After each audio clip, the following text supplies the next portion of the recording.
Haleluya, salam sejahtera bagi kita semua. Perkenalkan, nama saya Trivena Aprilia Langga, mahasiswi STT Rumah Murid Kristus Bitung, program studi pendidikan agama Kristen. Saat ini saya akan kembali memaparkan materi dari mata kuliah Spiritualitas 1. Hidup dalam iman dan pimpinan Roh Kudus. Saya akan membahas materi tentang hidup dalam iman dan pimpinan Roh Kudus. Menurut saya, hidup dalam iman artinya hidup dalam kepercayaan terhadap Tuhan Yesus Kristus sebagai Tuhan dan Juru Selamat. Hidup dalam pimpinan Roh Kudus berarti hidup dalam tuntunan Roh Kudus. Nah, ada dua jenis iman. Yang pertama adalah iman yang tidak benar dan yang kedua adalah iman yang benar. Yang pertama kita akan bahas tentang jenis-jenis iman yang tidak benar. Saya menyebutnya dengan yang pertama, iman laboratorium. Iman yang taat karena disupport oleh lingkungan. Nah, salah satu tanda iman yang baik adalah taat melakukan kebenaran firman Tuhan. Nah, ketaatan yang bermasalah menunjukkan iman kita juga bermasalah. Kemudian yang kedua saya menyebutnya dengan iman artalkol, di mana iman yang meledak-ledak.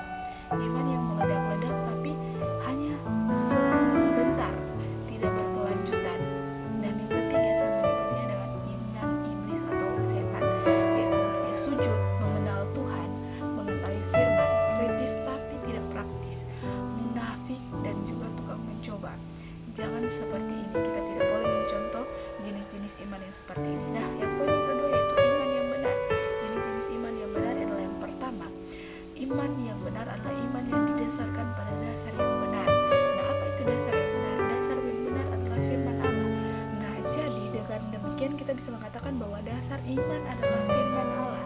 Yang kedua, iman yang benar adalah iman yang hatinya benar. Jangan seperti iblis atau jangan seperti setan, dia tahu firman tetapi hatinya tidak benar. Setiap firman yang disampaikan tidak boleh ada sanggahan, dan jangan seperti Yunus yang lari dari panggilan Tuhan.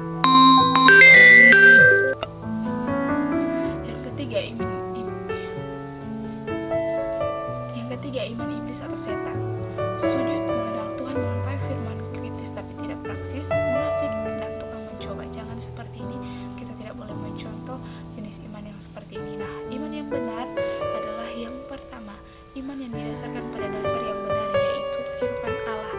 Nah, jadi dapat dikatakan bahwa dasar iman yang benar adalah firman Allah. Jadi kita harus melihat firman Allah, kita harus mengerti firman Allah. Yang kedua, yang hatinya benar, itu adalah jenis iman yang benar. Jangan seperti iblis, dia tahu firman tetapi hatinya tidak benar. Setiap firman yang disampaikan tidak boleh ada sanggahan. Nah, bagaimana cara kita mengetahui hati kita benar atau tidak? Caranya adalah dengan kita membaca Alkitab setiap hari, karena hanya firman Tuhan yang dapat memberitahukan kepada kita bagaimana cara hidup kita, apakah sudah benar, dan terutama firman Tuhan yang bisa memberitahukan kepada kita di mana hati kita benar atau hati kita tidak benar. Nah, sangat diperlukan dalam kehidupan kita, yaitu kita harus hidup dalam iman dan pimpinan Roh Kudus. Kalau kita tidak hidup dalam iman, maka kita tidak akan bisa melangkah. Kalau kita tidak hidup dalam pimpinan Roh Kudus, maka hidup kita juga akan tidak ada tujuannya. Kita akan berjalan ke sana kemari tetapi kita tidak memiliki tujuan, dan pasti kehidupan kita akan tidak baik-baik saja ketika kita hidup tidak dengan tuntunan Roh Kudus. Jadi sekali lagi ditegaskan bahwa hidup dalam iman dan pimpinan Roh Kudus sangat diperlukan dalam kehidupan kita sebagai anak-anak Tuhan, sebagai hamba-hamba Tuhan, sebagai anak-anak yang dikasihi oleh Tuhan. Puji nama Tuhan, demikian materi yang dapat saya sampaikan. Semoga bermanfaat dan Tuhan Yesus memberkati.